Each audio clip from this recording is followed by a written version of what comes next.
So today I'm talking about the Universal Declaration of Human Rights, Article 13, Freedom of Movement. Because of an experience that I had fresh out of college, I went to live abroad in a foreign country in the capital city. And I met a woman in a cafe who became a close friend. And we used to go for long walks together exploring the city. And she was a local resident of that country, a native. And after spending time with her, I noticed that she was scared of the police. She would abruptly turn around or maybe hide behind a door or go down an alley. And I used to think, I wonder what crime she committed that, top 10 most wanted list was she on that she was so scared of the police.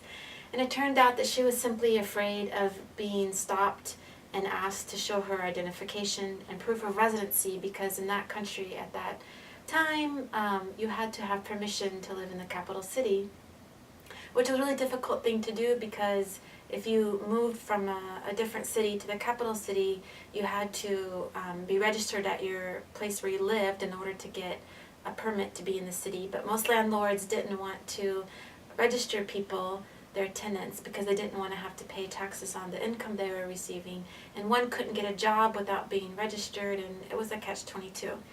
So that was my first experience with realizing that not every place in the world had freedom of movement. And I myself have lived in 5 different U.S. states.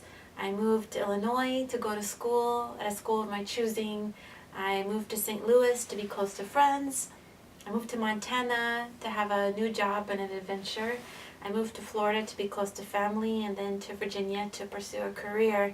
And I have taken it for granted that I've enjoyed that freedom of movement. And I've been dismayed over the years to learn that in some places, not only do people lack freedom of movement to move just for socioeconomic reasons, but even to save their own lives. There are some places in the world where internally displaced people can't return to their homes of origin, maybe because they're not allowed to, or they have no homes to even return to.